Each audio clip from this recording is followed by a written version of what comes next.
think most importantly, the leader has to say, hey, I don't have all the answers, but you know what? We have the people in the room, or we can find the people in the room to help figure it out for us. And I think that's probably something about leadership, which is the sense of vulnerability, humility. A leader who is humble is a strong leader because he or she invites people to them, because I want to work for a person who's not all about himself or herself.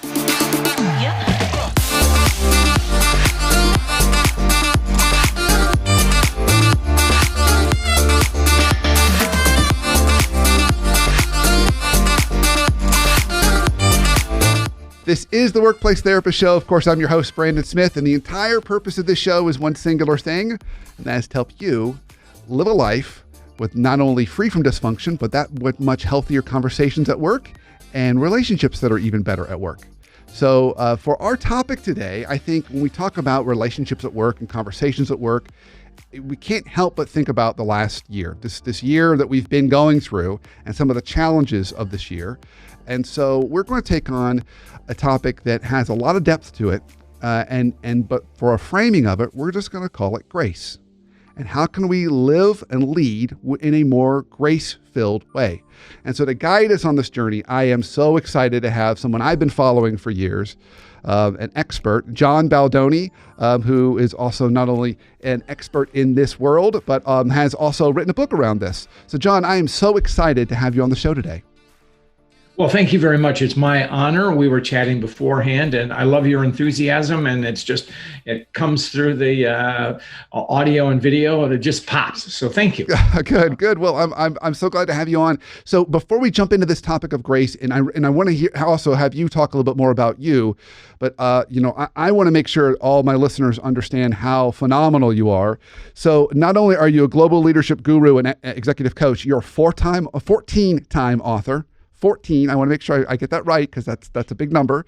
14-time author. That's a lot of leadership books, John. And you're host of the Grace Under Pressure, LinkedIn live show, which you do twice a week. I do indeed. And it's a new venture for me, but already I've done almost 50 shows now. So it's been a wonderful adventure. So I'm tiptoeing in your world, Brandon.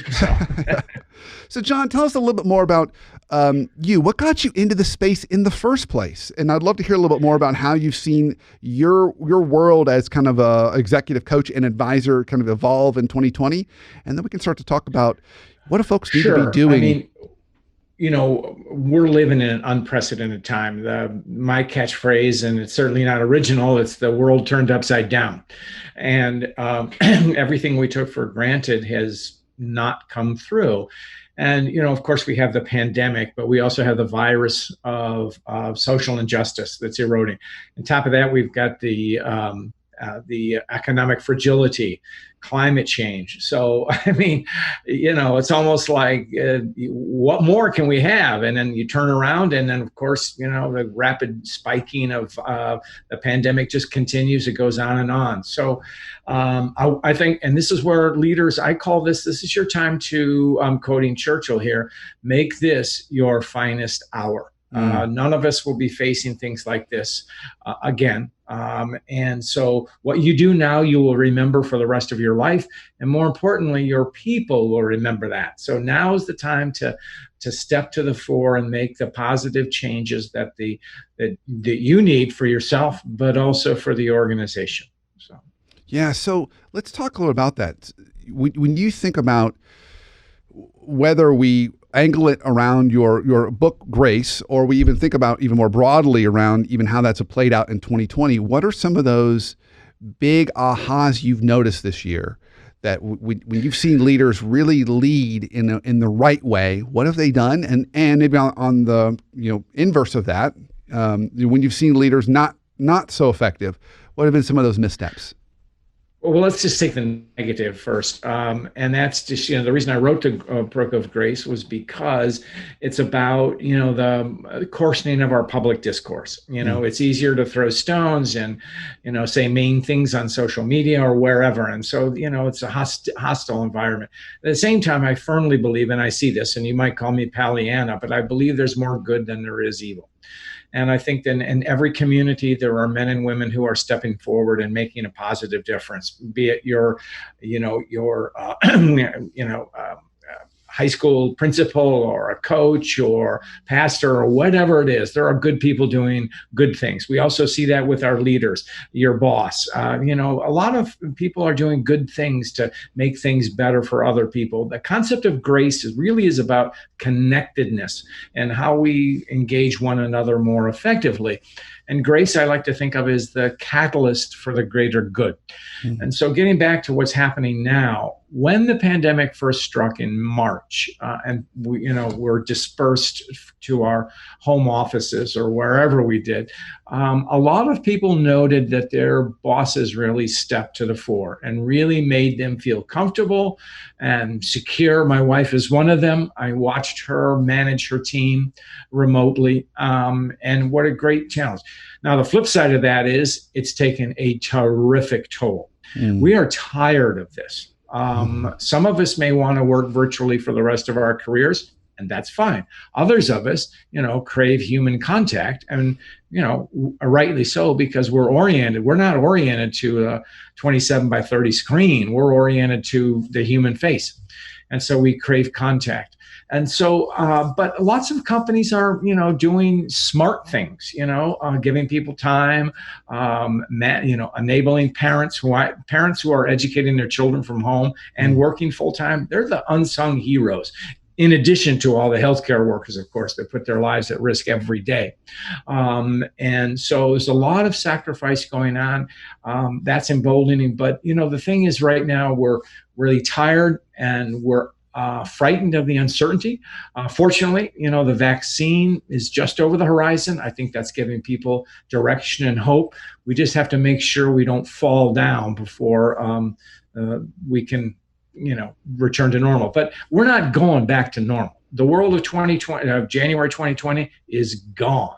It ain't coming back. The world that we will have, whenever that is, maybe summer next year, will be a different place. I want to say it'll be much better, except for the great loss of human life. And I don't mean to be facetious about that, but I mean, we've had loss and we recognize that. But I think we've learned new things about ourselves. I think we've become much more resilient. I think people realize that they have more strength and inner conviction within them so they can achieve. And so these are positive things. So I'm pretty sure we'll take them with us as we go forward. Okay, so hearing you say this, I want to break our conversation into two parts.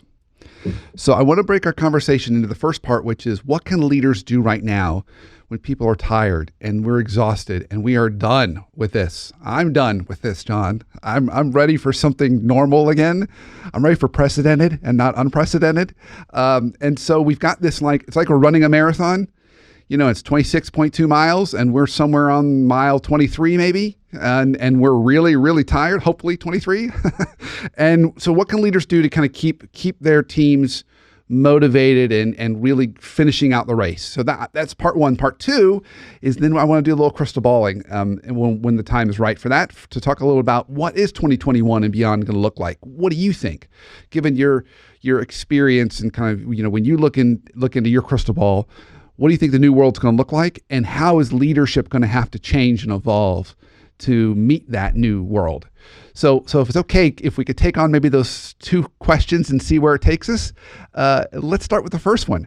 So we're trying to finish this marathon. What can leaders be doing to keep their folks motivated? Well, the first thing is to lead with empathy. Empathy is the buzzword of our generation, or excuse me, our year, and that's too bad if we turn it into a buzzword.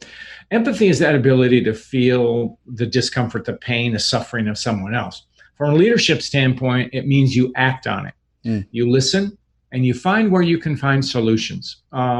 Look where you can be of help. So you listen, You mobilize people for actions. Look for win-wins. Don't look too far into the future because none of us knows what is going to happen, and we'll talk that next time. But take it one day at a time. Square the circle. That is, deal with what you can deal with in the moment. Don't get, it's too easy to over ruminate. It only leads into rabbit holes and rat holes. So you need to focus on the work, give people space, let them know that you have their back. That you're willing to listen, share your time, how you're feeling with them. In a way, as from a leader standpoint too, you also need to exude a sense of confidence. And so what does confidence mean? It means that make sure people believe in you. And they do that because you have integrity. And they also sense that you have their back. And leaders prove that every day. By giving people the benefit of the doubt, by praising them for what they do right, but also giving them a kick up the backside when necessary to orient them to the project, give them the resources to survive, I just survive, but to thrive. And also seek to provide clarity when you can. We're all anxious now. Sadly, mental health statistics show that maybe 20% of people now are clinically depressed or clinically have a degree of anxiety. There's nothing wrong with being anxious, but when it becomes a clinical situation, which is well beyond my purview, that's something, make sure that there's no stigma, that people can seek help. I mean, your background in this, this far better than I do, but make it comfortable for people to come forward and to seek help. And I'm talking professional help. But at also at the same time, understand that anxiety and stress are a normal reaction to uncertainty. So too is fear. And deal with it as best you can in the sense of know what you can do, deal with it one step at a time, and make progress that way. And then at a certain milestone, look back and say, hey, see where we've come from. Look where we were in March. Right now, things are pretty bleak, but we have survived. We have our jobs. We have our company, all of these things. Look at what we've accomplished, and I'm sure we can go forward. So that's my little 2-cent pep talk, I think. That's a great pep talk. So something that you hinted on in there, but I want to make sure I didn't miss it. You didn't quite say the words, but it sounded like also in there's some level of making sure that there's consistency and reliability and dependability from you as a leader. Is that an important ingredient too? It sounded like I was hearing it in there. Right. I mean, I think that, yes, you have to make it be dependable, be accountable for your actions, and know that your people can come to you with issues at the same time. And at the same time, continue to challenge them, continue to coach them. They don't need a babysitter, and treat them as adults. And understand that, hey, we're all in this together too. Another thing for leaders is take care of yourself. Make sure you're eating more healthy. Make sure you're getting exercise. Make sure you're getting rest. A lot of people are cutting back on those kinds of things. And cutting back on eating is okay. But cutting back on the hours of sleeping is not healthy. And, we need 7-8 hours, maybe more. So make sure you're not shorting other people by not doing it. That you must be, as a leader, you have to be at your best so that you can be your best for others. Yeah, that's beautiful. Very well said. All right, so we're getting right close to break. When we come back from break, now I want to start to look through the crystal ball. And I want you to kind of peer into the crystal ball into 2021 and beyond, and share with us how you think leadership's going to stay the same and how you think it might change as our worlds begin to change. So that's going to be the big question for you when we get back, John. So let's go on a break, and when we come back, I love to hear what you have to say.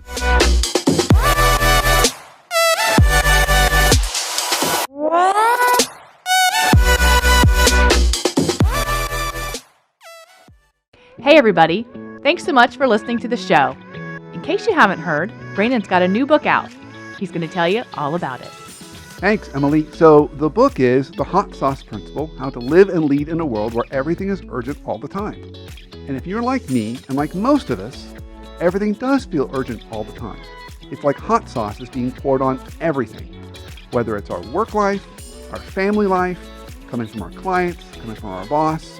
And so the book is a practical guide on how do we manage urgency. Not only how do we set proper boundaries, but how do we properly create urgency when we need to. So I wrote the book for you. I can't wait for you to get a copy. Thanks, Brandon. Don't forget to check out The Hot Sauce Principle, available now on Amazon.com. Back to the show. Welcome back to the Workplace Therapist Show. Of course, I am your host, Brandon Smith. And when we went before break, we were talking to my guest, John Baldoni, expert in not only leadership, but many things around kind of how we need to navigate through this world. And John was sharing some good tips for us on how we can be more effective as leaders today as we're kind of closing out 2020, getting to the vaccine, and starting into whatever a new normal is going to look like. All right, John. So here's the big $1 million, if not $1 billion question. What do you see as new normal when we go into 2021 and beyond?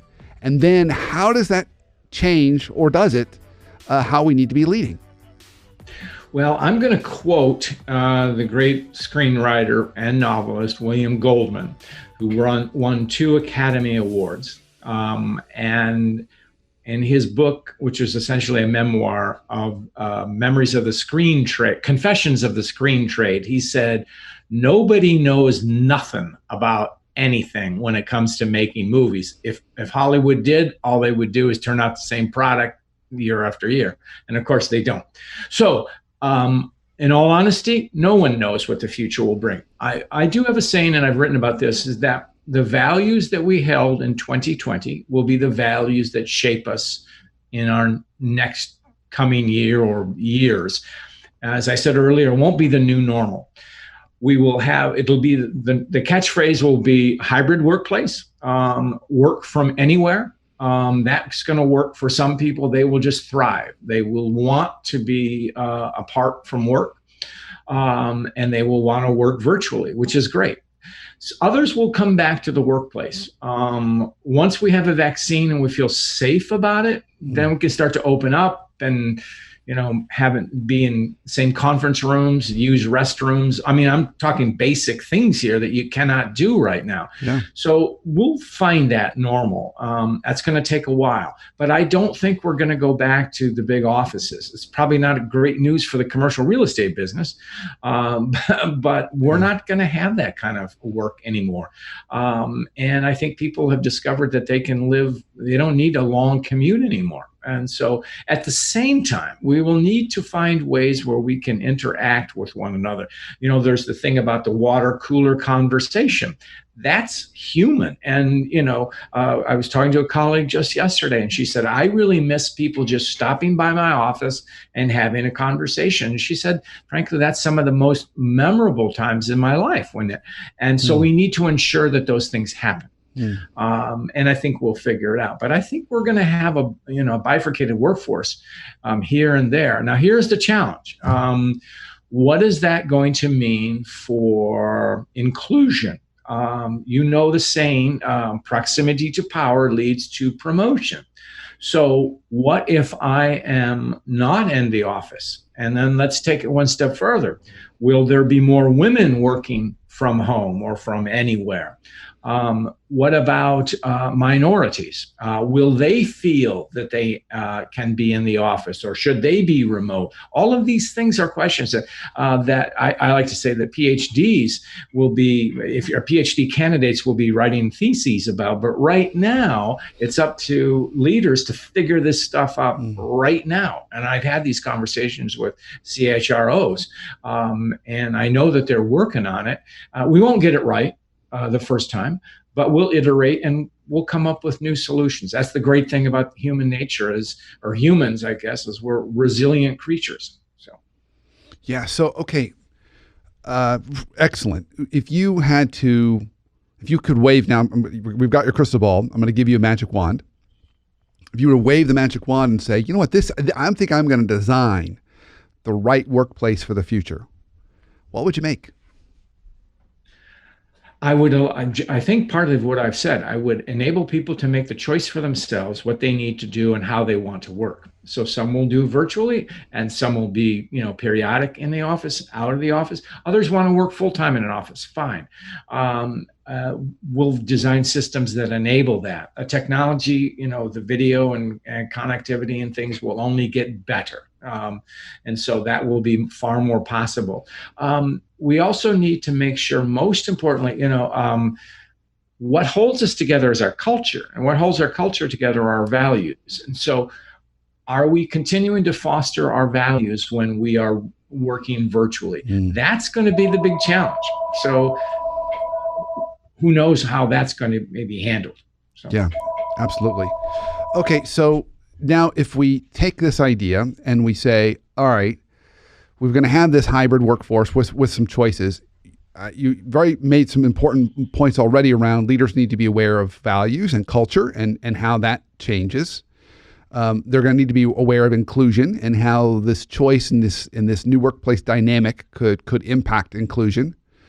What else do leaders need to be aware of that they need to be keeping top of mind that might be important stylistic changes as they kind of embrace this new workplace? It's a good question. I'm probably at the risk of being flippant because I always say this. People say, "What's changed over leadership?" And I like to say, absolutely nothing. In the sense that a leader rises to the occasion and does what's best for the organization. We've been doing that forever. Okay, but what has changed is the velocity of change, the global perspective, and very importantly, women in leadership roles in the workplace. So I'm going to advocate more women in decision-making roles, more women on boards of directors, more women in the C-suite, more women in the top chair. And the same, I would go for expand that out, people different from ourselves. And we have to be more inclusive. That makes us, obviously, if you understand the world, if your employees are from the world to which you're serving or selling, you're going to be much more competitive if you understand that world. And that only happens when you have the people of difference and different from yourself on the same team. So I want to create a more inclusive environment where people feel they can actually contribute and make a positive difference. Okay, beautiful. I love that vision. I think that's a great vision. And I think you and I both seen the research that diverse teams outperform, homogeneous teams over and over again. What's often not discussed is it's harder to lead diverse teams because there is differences. Back when I was teaching in the Emory University's MBA program, I remember when we would try and take the evening MBA students and we put them in teams, inevitably you try and mix them up, but you end up with one team with like all white guy engineers. And they would all get along great. They'd be like, oh yeah, we all think the same. But the problem was they all thought the same. So the work product wasn't necessarily as good as it could have been, but they got along fine because they all shared the same brain. So how can we more effectively lead diversity as we're thinking about either organizations or even diverse leadership teams? Well, I think it begins with the person in the mirror. To confront our own biases. I've written about this for Smart Brief and also for Forbes. You have to look in there, and all of us have biases, and we need to seek out how can we understand people different from ourselves. And it's going to take a conscious effort. And you're going to have to, it's not just about ethnicity, but it's also different backgrounds. We also have to look at neuro differences. One of the things is, people on the autism spectrum, so many are brilliant. How do we bring them into the workforce? Those kinds of things. So lots of these questions, but they're all good questions. And if we're all honest and say, I think most importantly, the leader has to say, hey, I don't have all the answers, but you know what? We have the people in the room, or we can find the people in the room to help figure it out for us. And I think that's probably something about leadership, which is the sense of vulnerability, humility. A leader who is humble is a strong leader because he or she invites people to them, because I want to work for a person who's not all about himself or herself. And I think that sense of humility, empathy, those things will be of value. So as we go forward. Yeah, and I'm also hearing in this too, kind of this even a general sense of curiosity, really trying to understand others and how they view the world, and also trying to understand yourself and what might be your biases, rather than just move quickly based on assumptions, which can be a tendency for us when we feel like everything's urgent all the time. It's like, I'll just throw out a bunch of assumptions and make some decisions. And it feels efficient, but it can, I'm hearing you say, it has a cost today, and the cost is going to be even greater tomorrow, is what it sounds like. I like that you use that word urgency, because if you have 50 priorities or 50 things are urgent, you have nothing that's urgent. Yeah. Amen, brother. Amen. Absolutely. Well, this has been great. Well, I ask all my guests this question as we start to move towards the end of our time together. So, John, what's one life hack you might have for us on how we can have better conversations, either at work with our colleagues and coworkers or at home with our family? It's a good question. I would say just acknowledge that you don't have all the answers. At the same time, be the best you can be in the moment, in the sense of you're never going to be perfect. You're going to make a mistake. Recognize it. Apologize when you screw up.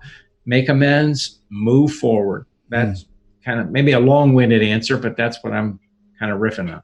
Yeah, and it goes back to something you said earlier about embracing vulnerability. Be okay with saying, I screwed up. I'm sorry. Like, I don't want to, I want to improve our relationship. I'll do it differently next time. And that while for leaders that might feel like weakness, what I'm hearing you say is it's actually going to help you build those relationships even better. Absolutely. This is great. Well, okay, so if people want to buy a copy of one of your mini books or learn more about you or connect in any way, where can they go? Well, the best place is simply to go to my website, which is my name, johnbaldoni.com. It has links to my books and my LinkedIn Live show, which is Grace Under Pressure, videos, all of those sorts of things. So it's johnbaldoni.com. That'll tell you where I am. John, this has been an absolute pleasure. I'm so glad you were able to come on the show today and kind of give us the gift of your wisdom and insights. We really, really appreciate it. Well, you're a terrific host. You make it easy for people. And I say thank you. My pleasure. My absolute pleasure. And thank you to all of you who are watching and listening to the show. And if you are listening to the show, please rate and review the show. That's how we grow our follower base and our tribe. So more of us can be out there having and creating healthy, positive workplaces. If you want either prior episodes of the show or blog posts or other free resources, you can go to the site, theworkplacetherapist.com. And if you haven't bought a copy of my newest book, The Hot Sauce Principle, How to Live and Lead in a World Where Everything is Urgent All the Time, why haven't you? You should go buy a copy right now. It's available on Amazon. And if you go to theworkplacetherapist.com, you can order a personalized copy from me. So until our next show, have a great week and an awesome life.